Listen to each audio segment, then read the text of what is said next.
Welcome again to another weekly session of Rich Habits, Poor Habits with Michael Yardney in Australia and Tom Corley over in the United States. Hi, Tom. Hi, Michael. Good to talk to you again.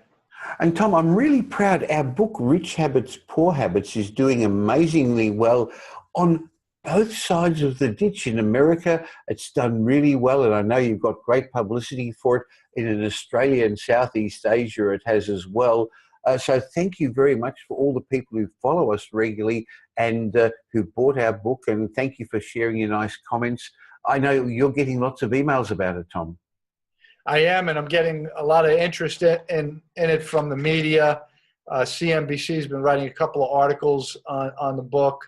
I've got other people in the media who are looking at the book right now. We're going to be doing some interviews down the road, so it's very exciting. It's it's an expansion on my original book, Rich Habits, and the expansion is the genius of Michael Yardney embedded in the book. And also we expand, Michael, you and I, the Rich Habits from 10 keystone habits to 30 keystone habits. And we also have some great things in there. If you want to get a copy of the research summary, the Rich Habits research summary, you can just go to our Rich Habits, Poor Habits website and click on the link. And if you want to take a test, we have the test there. You can sign up for that and take the test. Cool. So there's a lot of great stuff in this book. So when you get that book, that's for all the benefits and bonuses you get. So that's a great idea. Now, Tom, today I'd like to discuss the concept of the value of a mentor. I know many years ago when I learned I didn't have to do it all myself, when I realized I didn't have to reinvent things, when I realized I could stand on the shoulders of my mentors and see a lot further, it took a huge weight off me, and it also helped me move to the next level. How valuable is having a mentor in your mind, Tom? Well, I'm a CPA, Michael. That's my training. And so the numbers don't lie. And one of the things that I loved doing with my research is trying to quantify the data. I was able to quantify the value of a mentor to being worth $4 million to these wealthy people.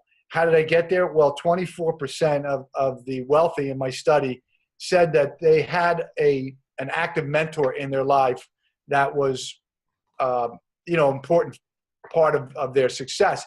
93% of them actually said that 100% of their wealth was attributed to their mentor.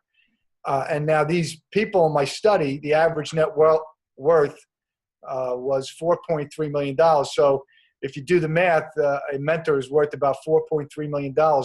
And not only that, the mentor kind of smooths out the path for you. So instead of you having to go through the school of hard knocks, it's a much easier trajectory to success. Sure. I've found my mentors, and I still do pay for mentors. And that's, I think, one of the things one has to learn. You can have free mentors, you get the free stuff on the internet, but I've always paid for mentors and coaches, and they're an investment in my mind rather than an expense. Many years ago, I learned the concept of tithing and giving away, say, 10% to charity. But also, Tom, I learned the concept of tithing to myself and giving away 10% of my income, reinvesting it in myself through mentors. And that's why you'll find most successful people have and pay for good learning material, go to courses, go to our wealth retreat, and pay for coaches. I pay over $100,000 a year on coaches and mentors. But as I said, Tom, I actually see it as an investment.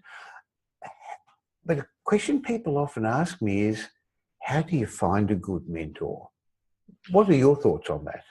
Well, the mentors are all around you. It's actually being aware of the need to seek out a mentor, because most people don't think about that. But if you cross that plane, that psychological plane, you say, well, I've got to find a mentor.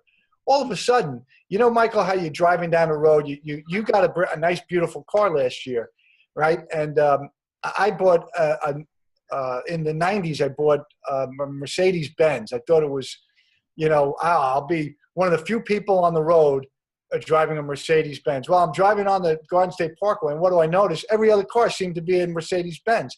Well, when you become aware of something, you'll notice mentors all around you. That's your reticular activating system kicking in, focusing, looking for things, isn't it, Tom? That's right. Your reticular activating system is part of the awareness system of the brain. And it's, for the most part, programmed to pick up things that you're interested in, that you're focused on.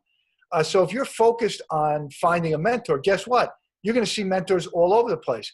Now, they don't have to be someone that you work with, but that's probably a good place to start. I consider Michael Yardney a mentor. He gives me a lot of valuable information. I consider a lot of the people, the authors and the books that I read, mentors to me. And some of them actually have mentored me. We've had conversations and emails. We exchanged emails. Brian Tracy, Jack Canfield. I can name probably a half dozen of these famous people who have actually I've had conversations with, and so my point is you don't have to have a physical connection to someone in order to have a mentor. You can go and Google them on the internet, and like Richard Branson, he's kind of a mentor to me. I read everything about him. So, and you have the TEDx talks. You can go and watch the TEDx talks or listen to the people there. They can be mentors. The podcasts, they can be mentors. So mentors are everywhere, Michael. Very much so. So today it's so much easier than we both first started. So there are various levels of mentors. So like you, I listen to podcasts, I watch videos, I read books, and a lot of these people are my mentors, and I've never met them.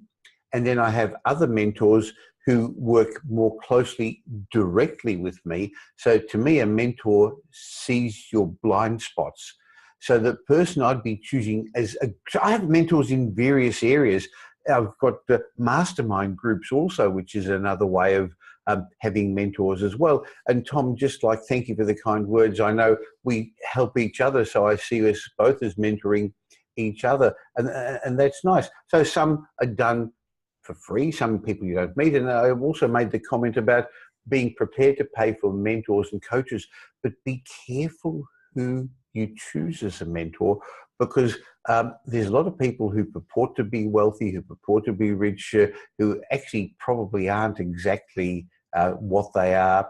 So be careful which mentorship program. So your mentor should have achieved what you want to achieve and should have kept it for a while and should have had worldly experience.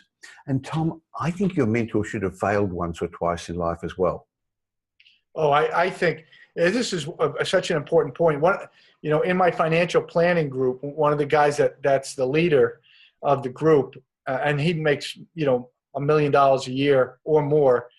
One of the interesting things is every time he gets up in front of the group and he talks, he never talks about his successes, Michael. He's talking about all his failures. And do you know what? I love that, because we're all flawed and we all have egos. But what's interesting is when you hear somebody up there spilling out their guts on all their failures, you can't help but it hits you emotionally. And so when you get somebody emotionally, when you're speaking to a group and you get them emotionally, you own them. And I can tell you, this guy, because he talks about nothing but his failures, he owns each and every one of us. And we learn so much from him just by hearing him tell us what not to do. Very much so. So therefore, while you've got to learn what to do, it's much better learning from other people's mistakes than your own mistakes. And I've made mistakes in my personal life. I've made mistakes in my investing, probably not as much over the last years as when I started. I've made mistakes in my business life as well. And I'm prepared to share those experiences. And if people come up on stage or on the internet and just keep telling you how good they are without the other, you've got to be a little bit wary, don't you, Tom? Oh, you do.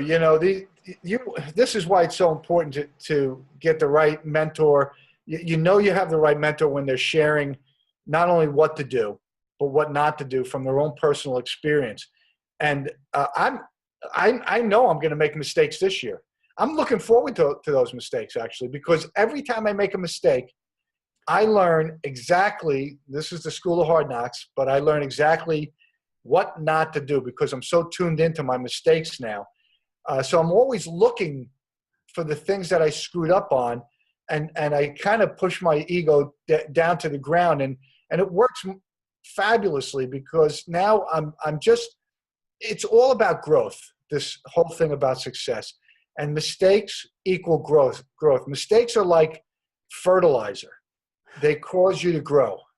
For some people, not for everybody, unfortunately, but I think that's another good rich habit, that you take the lessons from your mistake and you do it again and you don't give up and that you're persistent. So I guess the bottom line of today's session is that for you to get to the next level, you need mentors. Choose your mentors wisely. And for some people, mentors are worth $4 million. What would a mentor be worth to you? And then go ahead and go out and find one.